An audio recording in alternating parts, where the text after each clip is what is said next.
Yeah, dear student, welcome back to the business study class, and today I am starting a new chapter, that is chapter 7, directing. Okay? So the basic meaning of the directing is to give direction or instruction to the work.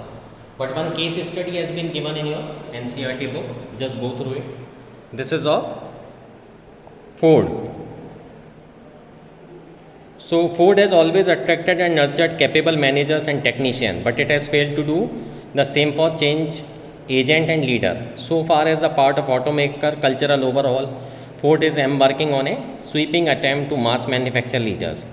It wants to build an army of warrior entrepreneurs, people who have the courage and skill to topple old ideas and believe in change passionately enough to make it happen. Ford will send about 2,500 managers to its Leadership Development Center for one of its 4 programs: Capstone, Experience Leader Challenge, Ford Business Associate, and New Business Leader. Instilling in them not just the mindset and vocabulary of revolutionary, but also the tools necessary to achieve a revolution. At the same time, through the Business Leader Initiative, all 1 lakh salaried employees worldwide will participate in business leadership cascades. Intense exercise that combine trickle-down communication with substantive team projects. Ford views grassroots leadership as the best vehicle for creating a successful business. So why this case study has been given in front of you? This thing has been given so just to instill a leadership style in the employees, and when your employees are able to lead a thing, they can easily direct anything. So this case reveal how important is to instill the leadership quality in all managers. Leadership qualities on manager. Business organization have always been given due importance to its manager who are capable of learning others. A manager needs to use various ways to lead, motivate and inspire the subordinate and to communicate with them suitably. These ways discussed in the present chapter are collectively called the directing function of management. So in general sense, on meaning, directing means to give direction or instruction, directions, instructions,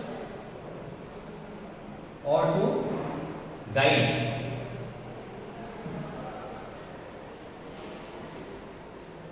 So in our daily life, we come across many situations like a hotel owner directing his employees to complete certain activities for organizing a function. A teacher directing his student to complete an assignment. A film director directing the artist about how these should act in the film, etc. In all these situations, we can observe that directing is done to achieve some predetermined objective.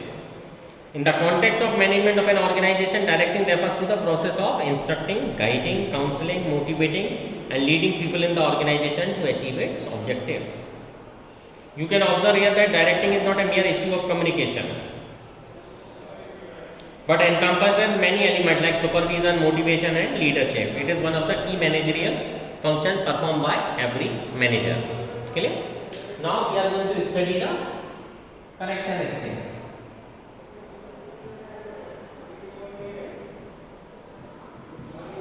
So first is directing initiates action. It initiates action. So directing is a key managerial function. A manager has to perform this function along with planning, organizing, staffing and controlling while discharging his duties in organization. While other functions prepare a setting for action, directing initiate action in organization. Second, takes place at every level of management. Directing takes place at every level of management. Every manager from top executive to supervisor performs the function of directing. The directing takes place wherever superior subordinate relation exists. Next, it's a continuous process. You have to continuously direct your supervisors. It takes place throughout the life of an organization, irrespective of the people occupying managerial position. We can observe that an organization like Infosys, Tata, BHEL, HL managers may change but the directing process continue, because without direction the organization activities cannot continue further. Okay, and it's a trickle down, it flows from top to bottom. This thing is called trickle down effect. Trickle down means from top to bottom. It is first initiated at the top level and flows to the bottom through the organizational hierarchy. Okay. Now the importance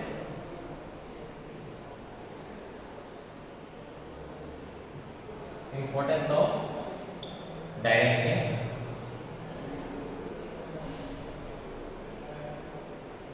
First is again initiates action. The importance of directing can be understood by the fact that every action in the organization is initiated through directing only.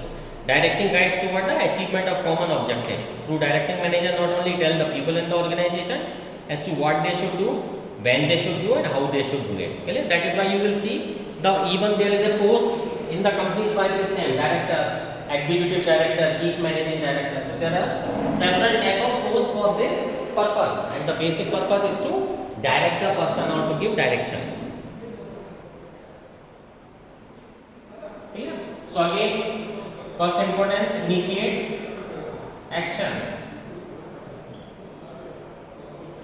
As the directing flow from top to bottom, so from top to bottom, it's the duty of the director to initiate the action in the organization. Clear? Second, integrates efforts.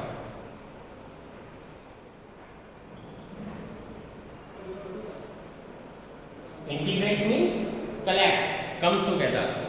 So directing integrates employees' effort in the organization in such a way that every individual effort contribute to the organizational performance. Thus it ensures that the individual work for organization goals. Clear? Next,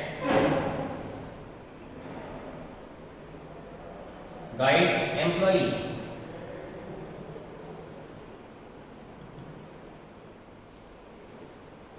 Directing guides employees to fully realize their potential and capabilities by motivating and providing effective leadership. A good leader can always identify the potential of his employees and motivate them to extend work to their full potential.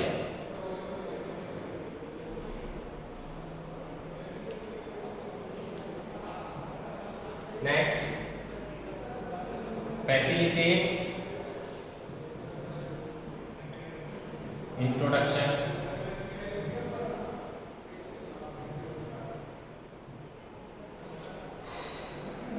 So directing facilitates introduction of the needed changes in the organization. Generally, people have a tendency to resist changes in the organization. Whenever new things come up, the old employees start showing resistance toward it. So effective directing through motivation, communication and leadership help to reduce such resistance and develop required cooperation in introducing changes in the organization. For example, if a manager wants to introduce new system of accounting, there may be initial resistance from accounting staff. But if the manager explains the purpose, providing training and motivates with additional rewards, the employee may accept changes and cooperate with manager. Okay. Next, effective directing.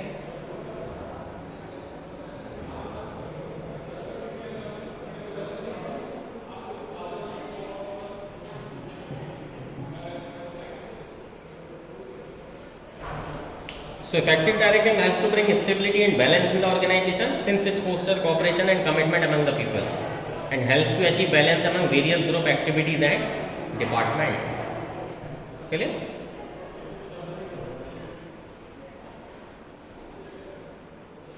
So in today's class we have studied the case study of Ford Motor Company. I introduced about the meaning of the direction, characteristics, its initiate action. It takes place at every level of management. It's a continuous process and flows from top to bottom. Importance: initiate action in every people of the organization. Integrate the efforts of the employees. Employees are not running here and there. They all are working together to achieve the common goal. Directing also guiding the employees to perform better in the organization. And at the same time, it's facilitate the introduction of the new thing, and the resistance of the employee has been resolved by giving them rewards, counseling them and guiding them. And directing has to be done to effectively guide the persons. Clear? And if the directing is effective, it will bring stability in the organization. So I hope this thing will be clear to you. In the next class, we study the principles of directing. Thank you. Happy learning.